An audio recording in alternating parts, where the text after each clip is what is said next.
Lula obteve uma grande vitória pessoal inesperada para o dia de hoje com a decisão do ministro Dias Toffoli do STF, que anulou todas as provas da Lava Jato contra ele. E mais ainda, Dias Toffoli falou que a prisão de Lula foi um dos maiores erros jurídicos da nossa história. Portanto, o Poder Judiciário praticamente se desculpa com Lula pela injustiça que foi a prisão e encerra de uma vez por todas qualquer especulação se Lula foi ou não perseguido. Ele foi perseguido por Sérgio Moro, que esperneia. E Moro esperneia porque ele está com medo de ser preso, porque o Dias Toffoli ordenou que os integrantes da Operação Lava Jato fossem investigados. Lula tem, nesse ocaso político, a sua grande redenção. E você vai colocar nos comentários, você gostou dessa decisão do Dias Toffoli? Lula foi de fato um perseguido? Você quer que o Moro seja preso ou só caçado está bom? Se você concorda que Lula foi um perseguido e gostou da decisão do STF, deixe seu like e se inscreva no canal. Essa decisão do ministro Dias Toffoli foi algo praticamente inesperado. Ninguém esperava que o Dias Toffoli fosse dar essa decisão favorável ao Lula. Uma decisão que encerra de uma vez por todas o histórico de Lula com a Lava Jato e toda a conversa de prisão. Porque essa decisão do Dias Toffoli mostra que Lula foi um perseguido jurídico da Lava Jato e mais ainda um perseguido político, e que a prisão de Lula foi uma prisão ilegal. Nós já tínhamos outros movimentos no passado, como instituições internacionais dando pareceres favoráveis a Lula, a própria anulação das provas, suspeição do Sérgio Moro, tudo isso caminhava para a perseguição do Lula, mas faltava aquela questão derradeira, um posicionamento do próprio Poder Judiciário.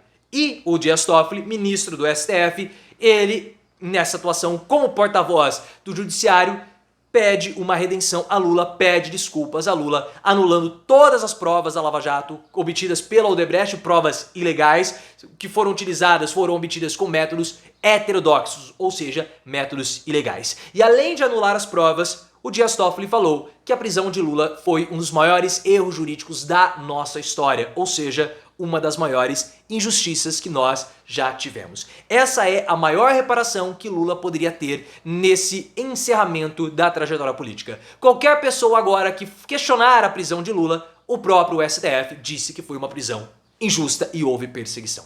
É uma redenção para Lula no final da sua trajetória política. Um ocaso político que Lula está tendo nesse terceiro mandato. Uma trajetória que é uma trajetória bastante incrível, ou cinematográfica, como você queira colocar, porque em 2018 Lula foi preso, impedido de disputar aquela eleição. Lula sai por conta da operação Vaza Jato, Walter Delgatti descobre as mensagens, o conluio dos procuradores. Lula sai e enfrenta Bolsonaro, o seu maior adversário político de toda a história. Bolsonaro é aquele que tirou a vida de 700 mil pessoas, usou a máquina pública como ninguém para conseguir comprar votos e derrotar Lula, mas ele não conseguiu. Lula venceu, veio para o terceiro mandato, consegue uma redenção muito grande, um pedido de desculpas do Poder Judiciário mostrando que ele foi um perseguido político e tem tudo para promover mudanças estruturais que podem reduzir a desigualdade social do nosso país. É uma trajetória incrível que pode ainda ser coroada, talvez, quem sabe, esse é o desejo de Lula com o Prêmio Nobel da Paz, a depender do que vai acontecer com o conflito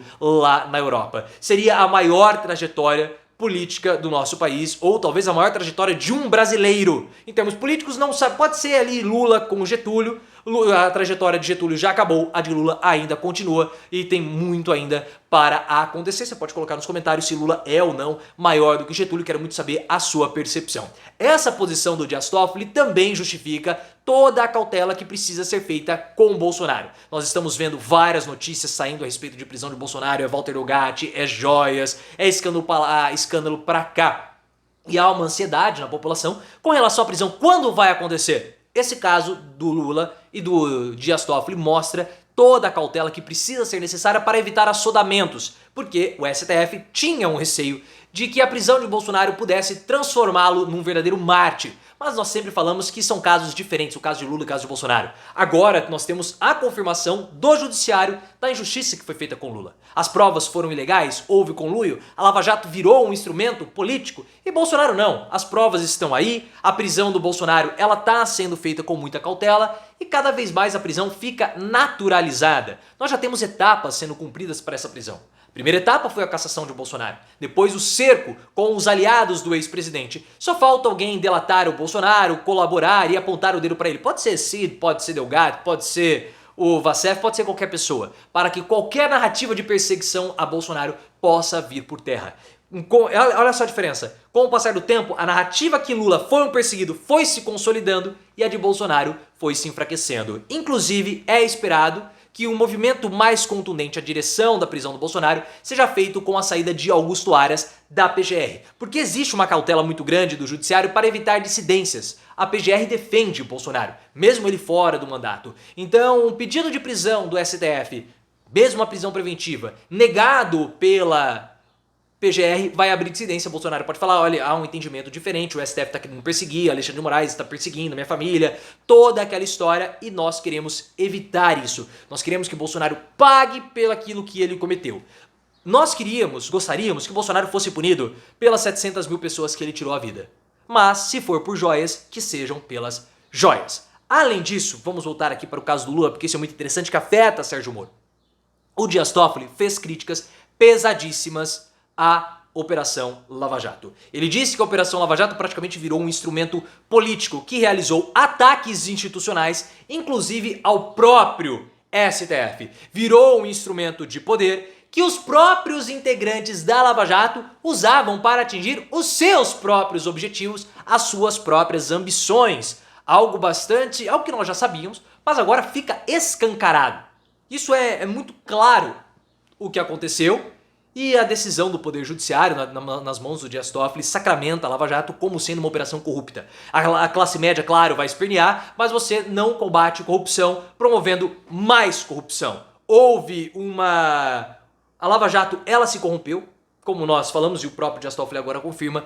Os integrantes da Lava Jato usaram a operação para terem aí os seus dividendos, os seus benefícios, os seus lucros com isso. E um dos que mais lucrou foi Sérgio Moro, que esperneia. Moro falou que defende, que aceita, não vai brigar com a decisão do STF, mas vai lutar pela justiça no Senado. Vai lutar nada, porque ele vai ser cassado. Vai ser cassado. E ele falou, nós tivemos a corrupção da época do PT, coisas do tipo, ele falou isso lá, mas as provas foram obtidas de modo ilegal e Moro agiu em conluio com o Deltan Dallagnol.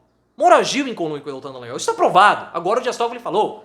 E ele tá com medo, na verdade, de ser preso, porque o Dias Toffoli ordenou que fosse aberta uma investigação contra os procuradores da Lava Jato, contra os integrantes da Lava Jato. Moro não atuava como juiz, ele atuava como membro da Lava Jato, então ele tem que ser investigado.